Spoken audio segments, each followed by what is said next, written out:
Expectations ఎలా ఉంటాయంటే మార్కెట్లో కోటీశ్వర్లు అయిపోవచ్చు, మార్కెట్లో బిగ్ షాట్స్ అయిపోవచ్చు, కళ్ళ ముందు చూస్తుండగా పెరిగిపోయారు ఇలా అనుకుంటాం. ఇది తప్పండి. సాధారణంగా మార్కెట్లో ఇన్వెస్టర్స్ అందరూ కూడా నేను చాలా తెలివైన ఉంది, నేను ఇంటెలిజెంట్ ఇన్వెస్టర్ అనుకుంటాను. నాకు అన్ని టెక్నిక్స్ తెలుసు, ఏ టైంలో ఇన్వెస్ట్ చేయాలి, ఏ టైంలో బయట రావాలి అనేది నాకు క్లియర్గా తెలుసు. సో వారన్ బఫెట్ గారు లాగా నేను పెద్ద ఇంటెలిజెంట్ ఇన్వెస్టర్ని, నేను ఎలాగైనా సరే మార్కెట్లో సక్సెస్ అవుతాను అని చెప్పడం మనం అంతా వినే ఉంటాం.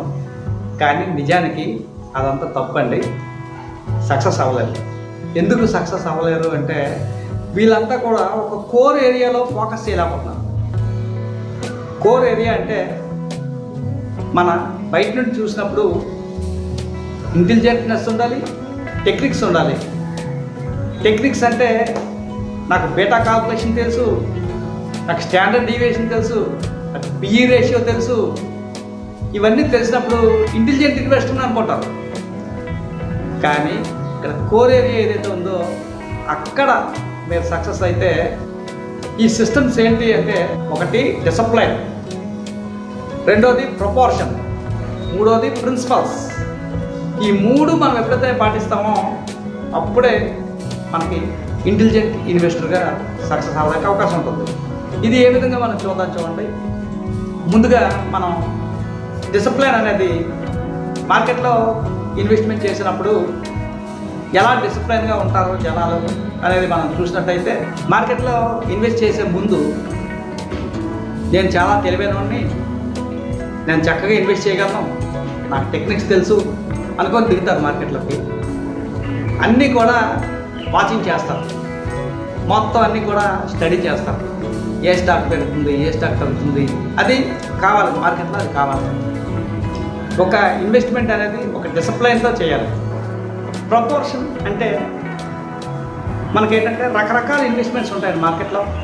ఒక రియల్ ఎస్టేట్ ఇన్వెస్ట్మెంటు, ఒక మ్యూచువల్ ఫండ్ ఇన్వెస్ట్మెంటు, ఒక స్టాక్ మార్కెట్ ఇన్వెస్ట్మెంటు, ఒక గోల్డ్ ఇన్వెస్ట్మెంటు, అలాగే బ్యాంక్ డిపాజిట్స్, ఒక ఫిక్స్డ్ డిపాజిట్స్, అలాగే లైఫ్ ఇన్సూరెన్స్ పాలసీస్. ఇలా రకరకాల ఇన్వెస్ట్మెంట్స్ ఉన్నప్పుడు కేవలం రియల్ ఎస్టేట్లోనే పెడతారు. ఇంకొంతమంది స్టాక్ మార్కెట్ మనం రకరకాల ఇన్వెస్ట్మెంట్స్లో పెట్టినప్పుడు మార్కెట్ పడితే మనకే ఉంది, పెరిగితే మనకే ఉంది. ఇప్పుడు mutual fund advisors, stock market advisors ఏం చేస్తున్నారంటే మీ పాప వివాహం కోసం చెప్పండి, అమౌంట్ అర్జెంటుగా అమౌంట్ కావాలంటే లిక్విడ్ ఫండ్, మీ రిటైర్మెంట్కి ఒక ఫండ్ ఏర్పాటు చేయండి.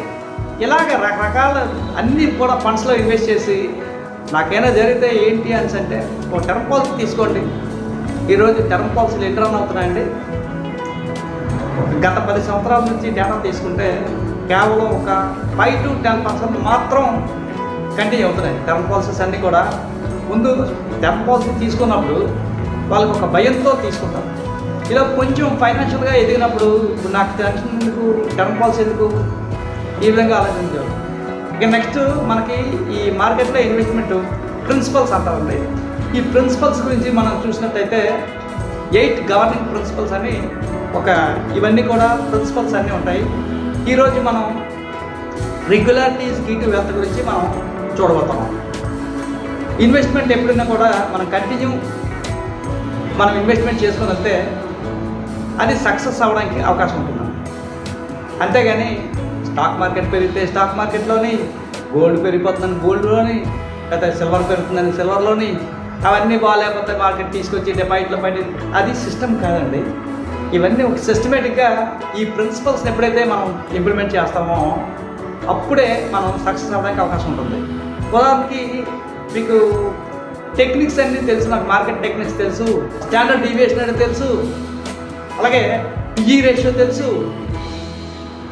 నెక్స్ట్ బీటా కాల్కులేషన్ తెలుసు, ఇలా చెప్తారు చాలామంది. ఆ సిస్టమ్స్ ఏవైతే మనం ఇంప్లిమెంట్ చేస్తున్నారో అప్పుడే నిజమైన ఇంటెలిజెంట్ ఇన్వెస్టర్ అంటారండి.